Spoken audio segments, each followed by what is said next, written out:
Je t'aime. Très tard, il avait osé dire je t'aime à quelqu'un. Ça l'engageait trop. Sans doute, c'était des mots difficiles à sortir à haute voix, ou alors il les disait à toute vitesse, et si celui ou celle à qui il les disait ne lui prêtait pas une oreille suffisamment attentive, c'était pas sûr qu'il les ait dit. Je demande pardon? J'ai rien dit. Ah, il paraît que les gens qui bégayent ou qui articulent mal, c'est pour éventuellement, après avoir parlé, garder la possibilité de nier le sens exact de leurs paroles. Moi, j'ai rien dit, ou bien j'ai pas dit ça. D'ailleurs, il se souvenait que la seule fois où il avait dit je t'aime clairement, lentement, d'une voix forte à une femme, elle était espagnole. Il était à peu près sûr qu'elle ne comprenait pas ces mots. C'est le début du texte de Aimer, aimer. Donc on va présenter, monter en mars prochain, qui est le troisième monologue de ce triptyque qui a commencé avec Sous le signe du chien, qui a été suivi par Jaloux de Dieu et qui se terminera ce triptyque avec Aimer, aimer. J'ai eu la chance de voir un bout de répétition vendredi dernier, donc c'était le 23 février. Et au début, j'ai cru que c'était une lecture simple, puis d'un coup, alors je ne sais pas si c'est mis en scène ou par le biais d'improvisation, des images sont créées entre toi et les trois autres comédiens, à savoir Jeanne Alcaraz, Michael Zemit et Elissa Lédé-Brunel. Alors, à quel stade de la création vous êtes?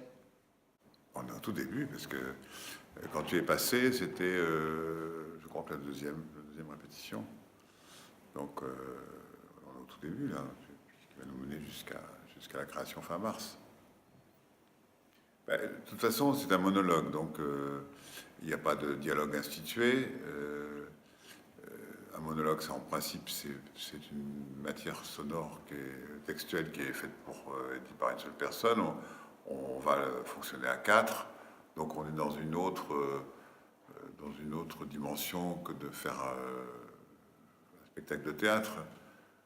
Donc on ne sait pas du tout la forme que ça va avoir, sinon il y a du chant, il y a aussi de la chorégraphie, puisque le but c'est de rassembler des arts différents à l'intérieur. Hein. Donc il y a Jeanne Alcaraz qui est une spécialiste du chant lyrique. Et il y a donc Emmanuel qui est responsable d'intention chorégraphique. Il y a Michael qui est aussi musicien.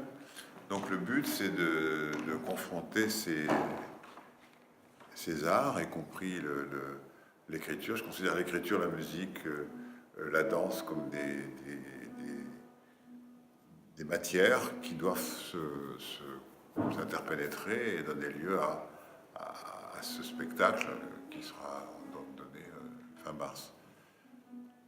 C'est une recherche de croisement, en fait, avec des contraintes différentes. Un texte qui n'est pas du tout, qui est assez dense, donc il n'est pas facile de mettre en musique. Donc c'est que des contraintes. Et voilà, et ces contraintes, on les affronte en travaillant.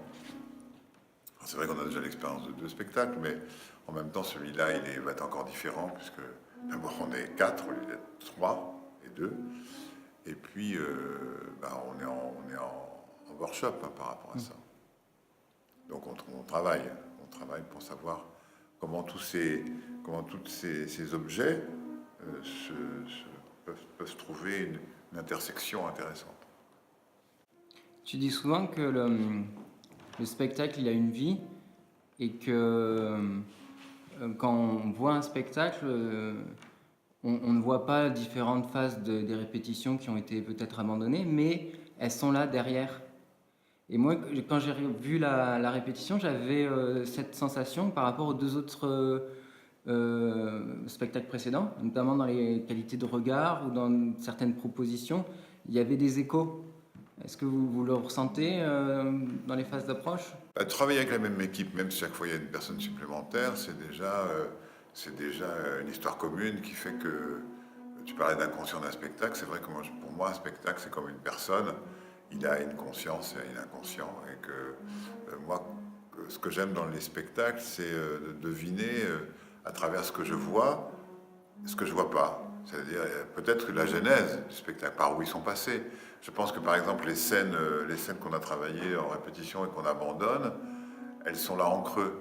De toute façon, elles nourrissent le spectacle. Et je suis souvent, comment dire, j'apprécie pas moi personnellement des spectacles où on te montre ce qui est fini et ce à quoi on est arrivé, mais en même temps en essayant d'occulter par où on est passé. Je trouve que c'est important de savoir par où on est passé. Donc, je ne sais pas si c'est ce que tu as vu, mais en tout cas, nous, on essaye d'abord parce que la forme, elle est pas conforme à un fonctionnement habituel, donc c'est difficile d'échapper à ce qu'on vit, les problèmes qu'on rencontre. Voilà, donc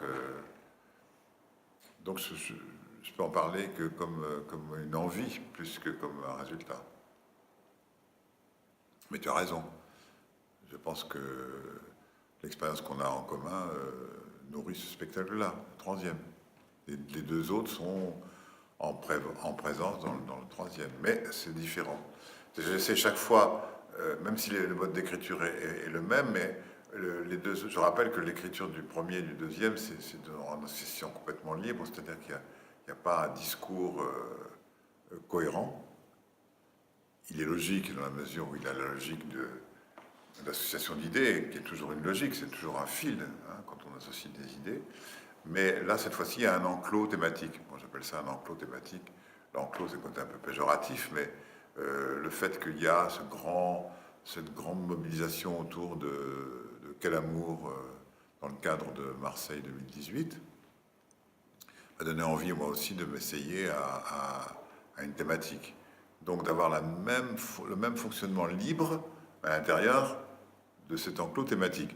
Alors, qu'est-ce que ça donne? C'est aussi une contrainte supplémentaire de rester dans le même thème. Comment être libre en association à l'intérieur d'un même thème? Donc ça, c'est vraiment nouveau par rapport aux deux autres monologues. Donc je ne sais pas comment ça va. Et puis là, aussi de croiser les arts de façon complètement... pas complètement arbitraire, parce que jamais rien n'est arbitraire.